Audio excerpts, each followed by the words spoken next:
niba ari ibintu bigezweho mu bikorwa by'umwidagaduro havuyemo ibindi bikorwa ni ukwerekana abakunzi babo ku basitari ndetse no gukora ubukwe bukomeye.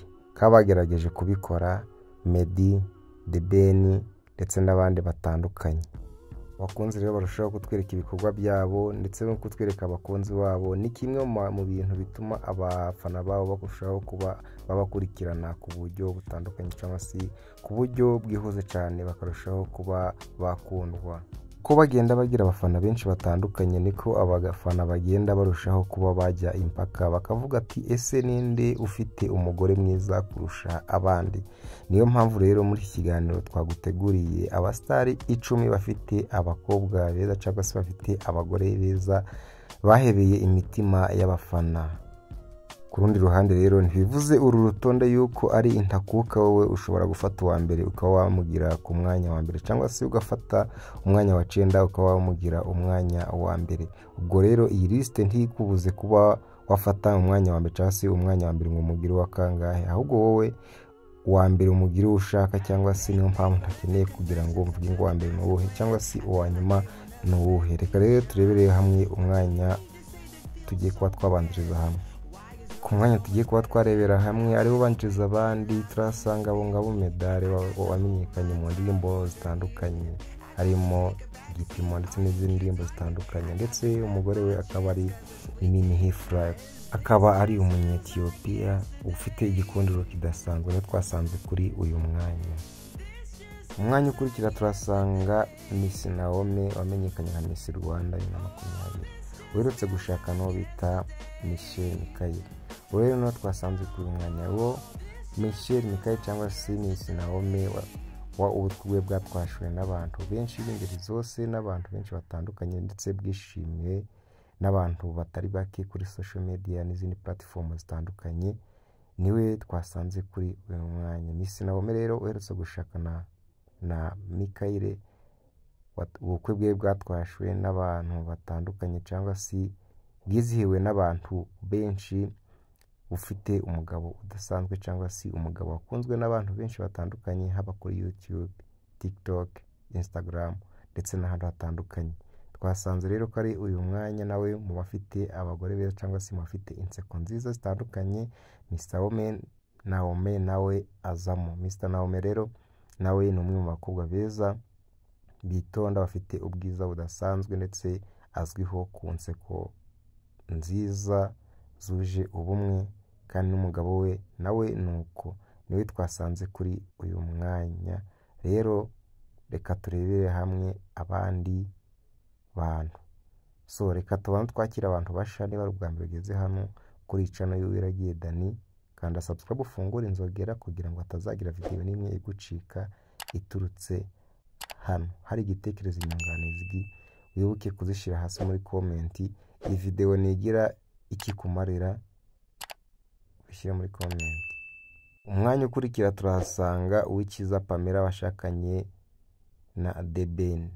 Ubukwe bwatashwe n'abatari bake, abantu benshi batashe ubukwe cyangwa bwamenyekanye ku buryo budasanzwe. Ubwo rero The Ben nawe azakuri uyu mwanya mu bagore bafite abagore beza cyangwa se abagore bafite ubwiza budasanzwe. Nkuko mubona rero Uwikiza Pamela nawe ni mumwe wabaye Miss Rwanda, akaba ari umugore nawe mwiza twasanze kuri uyu mwanya. Uyu niwe mukobwa wenyine rukumbi The Ben yabashije gukunda, akaba yazamwerekana ku ma platform atandukanye, haba ku ma YouTube, social media zitandukanye, Instagram na TikTok, ndetse niwe mukobwa yakunze akaba yashira mu itangazamakuru cyane, ndetse kuri ubu baherutse kwibaruka umwana w'umukobwa.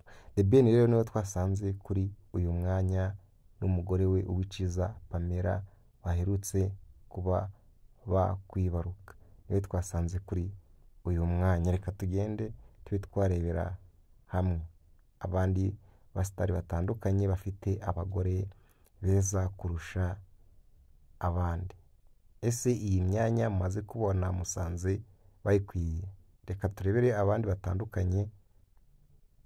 Hari igitekerezo cy'inyunganizi ubyandike muri comment, cyangwa se wumva ko hari ikintu dushobora twazakubwiraho byandike muri comment. Nje muri kubana muri iyi video nitwa Uwiragiye Dani, mbahaye ikaze, reka dukomeze n'abandi basitari batandukanye. Ukurikiyeho turahasanga umuraperi uzwi cyane wo bita Riderman. Miss Agasaro Nadia akaba ari umugore wa Riderman. Ni ibirori byitabiriwe n'abatari bake, bitabiriwe n'abantu benshi, harimo Riderman ndetse n'abandi basitari batandukanye, harimo Urban Boys ndetse n'abandi bahanzi baje gutaramira uyu muhanzi. Akaba twasanze kuri uyu mwanya. Ku mwanya ukurikiyeho turahasanga Miss Muyango, umukunzi uzwi cyane umukobwa wa mugore cyangwa se umukunzi wa Kimenyi Yves. Mwaka w'ibihumbi 2019 niho Kimenyi Yves yamenyekanye yuko ari gukundana n'umukobwa Muyango. Kugeza ubu ngubu rero akaba ari couple zimwe zikunzwe cyane kuri ubu ngubu mu Rwanda kandi bameranye neza. Ubu rero niho twasanze kuri uyu mwanya. Reka turebere hamwe undi umwanya ukurikira uyu nguyu. Ku mwanya ukurikira turasanga umugore wa Yannick Mukunzi. Iyi couple nk'uko tubizi niwe yasezeraniye mu murenge wa Remera. Ibintu byabaye gato cyane mbere yuko Yannick Mukunzi yerekera i Burayi, ariyo yaragiye komereza umupira w'amaguru. Yannick Mukunzi wamenyekanye cyane umupira w'amaguru mu myaka 25 niwe wafashe kuri uyu mwanya. Abari bo bamaze igihe kirekire kuri ubu bakaba bafitanye abana babiri, harimo umwe w'imfura. Umuhango w'ubukwe rero ni ikintu gikomeye kandi ikintu cyiza mu muco nyarwanda, gishigikirwa n'abantu benshi cyangwa se n'abantu batari bake. Ariyo mpamvu twagiye turabarebera mu basitari 10 bagiye bafite abagore beza cyangwa se bafite abagore b'ubwiza nyaburanga ndetse batavugwaho rumwe n'abafana. Akaba ariyo mpamvu twagiye tubategurira top 10 y'abasitari bafite abagore beza cyangwa se bakunzwe cyane kurenza abandi.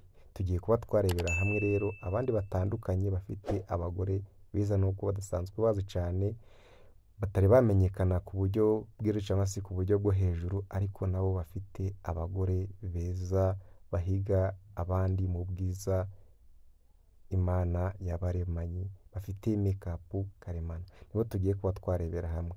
Mbahaye ikaze rero, niba turakanda subscribe, ufungure inzogera kugira ngo hatazagira video n'imwe igucika iturutse hano. Weho wabikoze ni iby'ingenzi, nawe utarabikora icyo giye kugira ngo ubashe kuba wabikora. Uze kwandika muri comment umbwire wa mbere wumvaga wagira wa mbere, cyangwa se umbwire wo wabaga wagira wa kabiri nk'uko bagiye bakurikirana. Abandi rero tugiye kuba twareba hamwe ntibamenyekana ku rwego hejuru, ariko nabo ni mu bamwe bafite abagore beza, bafite inseko nziza zitandukanye. Rero hari igitekerezo cyangwa inyunganizi wibuke kubyandika muri comment. Iyi video ugerageze wisharinge abandi. Reka dukomeze. Nubona hari ikomeye cyangwa se bishimishije,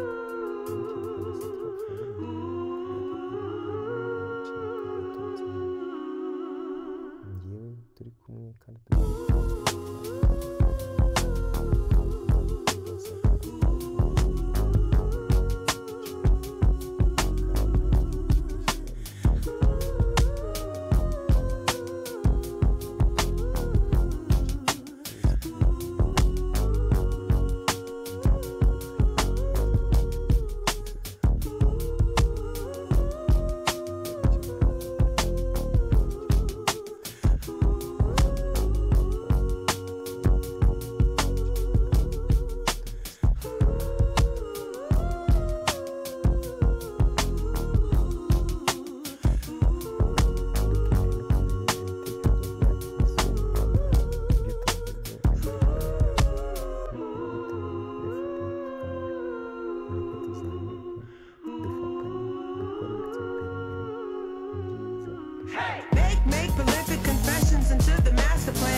kuri njyewe mbona ntawahenze undi kubera ko bose bafite abagore beza kandi bafite ubwiza budasanzwe, inseko zabo ni nziza. Ngewe kuri njye mbona ntawahenze undi. Ese ni uwuhe bagomba gushira ku mwanya wa mbere cyangwa se ninde bagomba kujya ku mwanya wa nyuma? Hasi muri comment. Reka duhure mu zindi video zitandukanye ngiye kuba nabakorera.